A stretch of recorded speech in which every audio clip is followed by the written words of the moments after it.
सुरुवात करूयात एका मोठ्या बातमीनं. मुंबईतल्या वांद्रे भागामध्ये एका शोरूमला आग लागली. या आगीवरती नियंत्रण मिळवण्याचे प्रयत्न अजूनही सुरू आहेत. मध्यरात्री ही आग लागल्याची माहिती मिळाली, मात्र अग्निशमन दलाकडनं घटनास्थळी आगीवरती नियंत्रण मिळवण्याचे प्रयत्न अद्यापही सुरूच आहेत. मध्यरात्री लागलेली ही आग वांद्रे भागामध्ये एका शोरूमला आग लागली. आग नेमकी कशामुळे लागली याचं आपण कारण शोधूच, मात्र ही कालची दृश्य आहेत ज्यावेळेला ही भीषण स्वरूपातली आग कशा पद्धतीने या इमारतीच्या फक्त वरच्या मजल्याला लागली आणि आज सकाळी हा आगडोंब उसळला होता. मध्यरात्री ही आग लागल्याची माहिती मिळाली, मात्र आज सकाळपर्यंत हा आगडोंब असाच दिसत होता, ज्याच्यावरती सध्या नियंत्रण मिळवलं जात आहे. अधिक माहिती आपण घेऊयात आमच्या प्रतिनिधी प्रणाली कापसे यांच्याकडनं. प्रणाली, हे कुठली बिल्डिंग आहे? वरच्या मजल्यावरती पूर्णपणे आग लागलेली दिसतेय. शोरूम कसलं होतं? हे खरं तर कपड्यांचं शोरूम आहे. मुंबईचा प्रसिद्ध जो लिंक रोड आहे, त्या लिंक रोडच्या अगदी बाजूला असलेली ही इमारत आहे.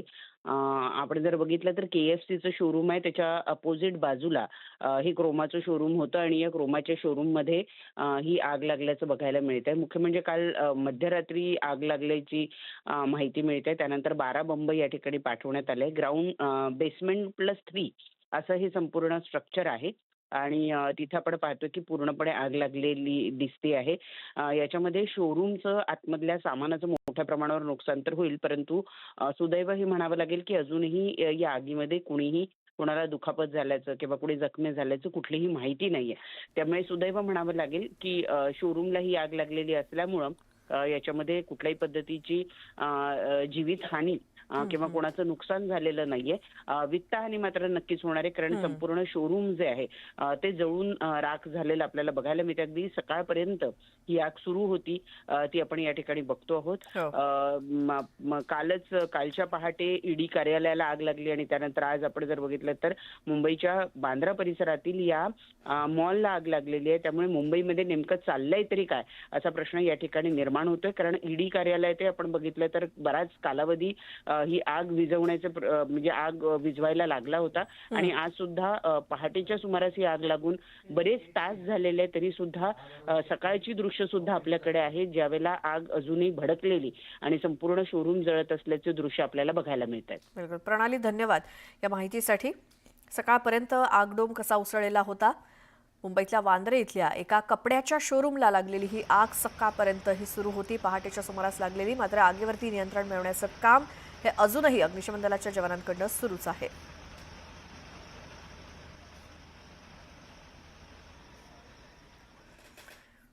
आणखी एक महत्त्वाची बातमी बघूया. दोडा, श्रीनगर आणि किश्तवाडमध्ये एकाच वेळी 600 पेक्षा जास्त ठिकाणी छापे टाकण्यात आलेत.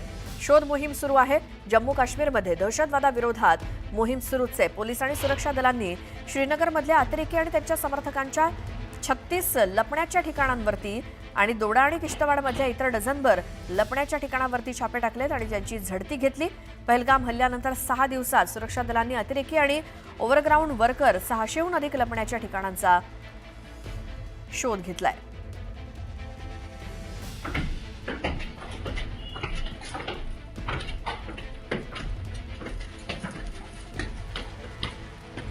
ही दृश्य आहेत ज्या ठिकाणी दहशतवादी लपू शकतात. त्यांची काही ठिकाणं आहेत, काही अड्डे आहेत.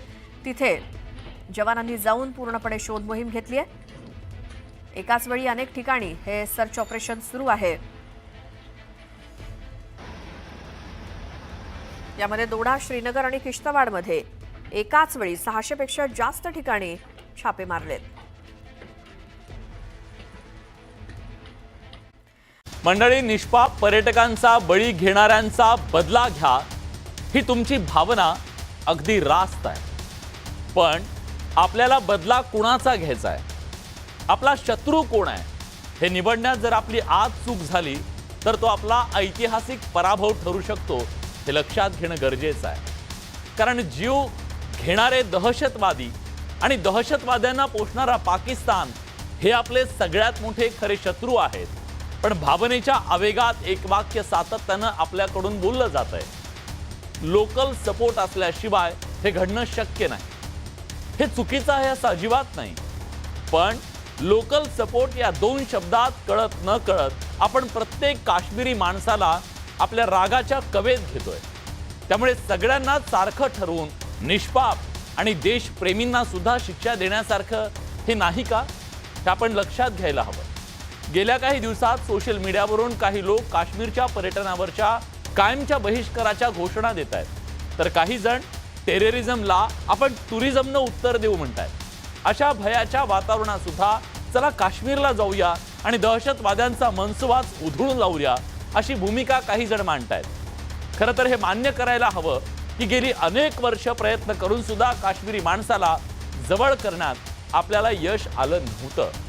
पण गेल्या 6-7 वर्षात झालेल्या अनेकानेक प्रयत्नाने काश्मीरी माणूस आपल्या जवळ येतोय. भारतीयांसाठी, मानवतेसाठी त्याच्या डोळ्यात आज पाणी आहे. दहशतवाद्यांच्या विरोधात तो रस्त्यावर उभा आहे. त्याच्याही हातात आज तिरंगा आहे आणि तोच आज पोट तिडकीनं सांगतोय, आम्ही छातीचा कोट करू आणि काश्मीरमध्ये येणाऱ्या आमच्या पाहुण्यांना वाचू. प्रसंगी त्यांना आपले प्राण देऊन जीव वाचवलेत सुद्धा. अशा वेळी लोकल सपोर्ट या 2 शब्दांनी काश्मीरी माणसासोबत जोडला झालेला जो बंध आहे तो आपण तोडून टाकणं योग्य आहे का?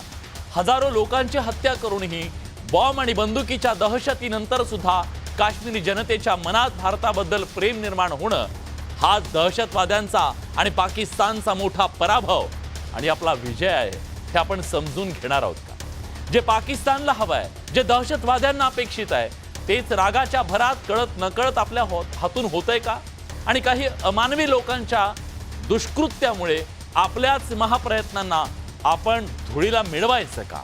बंदुकीच्या जोरावर निर्माण केलेल्या भयाच्या छायेत आपल्या मातीसाठी टेररिझमला टुरिझमनं उत्तर देणं खरंच शक्य आहे का? करूया चर्चा, पण बघूया खास रिपोर्ट. पाकच्या टेररिझमला टुरिझमने उत्तर. हल्ल्यानंतरही पर्यटक निघाले काश्मीरला.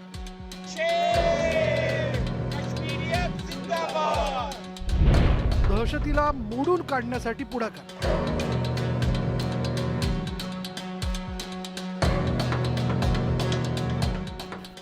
अभिनेते अतुल कुलकर्णी काश्मीरात दाखल. ये कश्मीर मेरा है, ये देश मेरा है, मैं क्यों ना आऊं? मैं जरूर आऊंगा, मैं आपकी बात नहीं सुनूंगा. दहशतवाद्यांच्या मनसुब्यांना उद्ध्वस्त करण्यासाठी आता मनसेसारख्या पक्षांकडून पुढाकार घेतला जातोय. टेररिझमला टुरिझमने उत्तर देण्याची तयारी केली जाते. काही पर्यटक दहशतीला झुगारून काश्मीरच्या दिशेने निघाले. भीती थोडी वाटली, पण नंतर ती भीती घालवली. म्हटलं तिकडे सिक्युरिटी असेलच, आपण जाऊया. मनात भीती होती की तसं काही होऊ नये आणि ताज्या घडामोडी होत्या, पण नाही, सगळ्यांनी पॉझिटिव्हली ठरवलंय आणि गणपती बाप्पा मोरया. आणि शेवटी आपल्या भारताचा पण प्रश्न आहे, म्हणजे आपण म्हणतोय की आत्ता कुठे काश्मीरला स्थिरता ती आली होती आणि सगळं पर्यटन वाढत होतं. पण जर ज्या अर्थी ॲश्युरन्स मिळालंय की बाकी सगळं व्यवस्थित आहे आणि आपला आर्म फोर्स सगळं काळजी घेणार आहे, तर सगळ्यांनी ठरवलं, तो निश्चय ठाम आहे आणि पॉझिटिव्हली सगळे जात आहेत आणि मला खात्री आहे छान यशस्वीच ती होईल ट्रेन.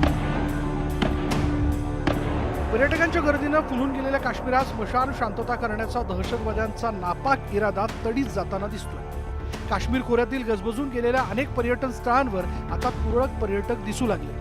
हल्ल्यानंतर मोठ्या संख्येनं पर्यटकांनी काश्मीरच्या सहली रद्द केल्या.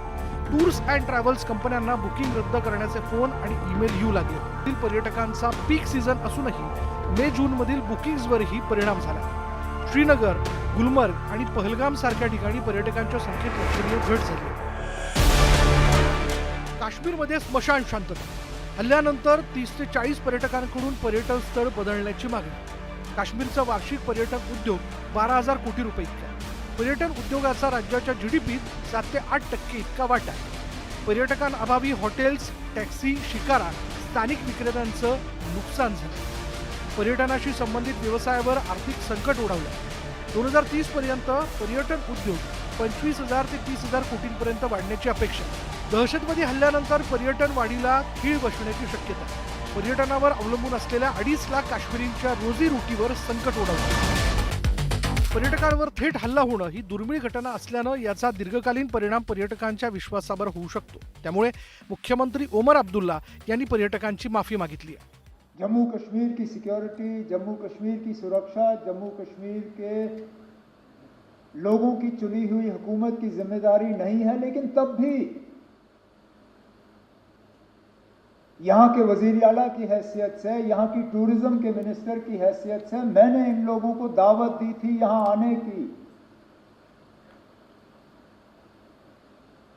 मेजबान होते हुए मेरी जिम्मेदारी थी कि सही सलामत मैं इन्हें यहां से वापस भेजूं, नहीं भेज पाया।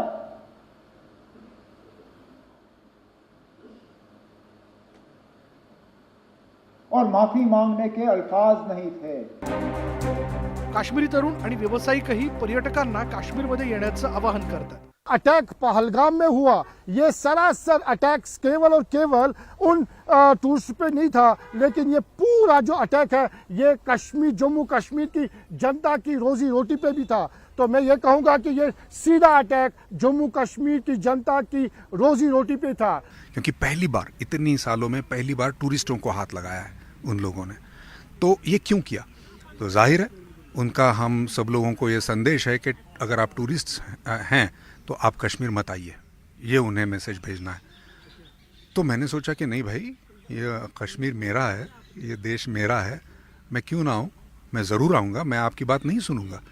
तो मुझे लगा कि ये मैं मुंबई में बैठ के नहीं कह सकता, मुझे यहाँ आना पड़ेगा। पर्यटनाच्या माध्यमातून बदलणारं काश्मीर दहशतवाद्यांना नको आहे, म्हणून पर्यटक टार्गेट केले गेले। आता पर्यटकांचा विश्वास पुन्हा प्रस्थापित करण्यासाठी सुरक्षा व्यवस्था मजबूत करणं सरकारची जबाबदारी आहे। यासाठी सर्व स्तरातून सकारात्मक भूमिका घेणं आवश्यक आहे। प्रणाली कापसेसह ब्युरो रिपोर्ट, न्यूज 18 लोक। खरं तर या निमित्त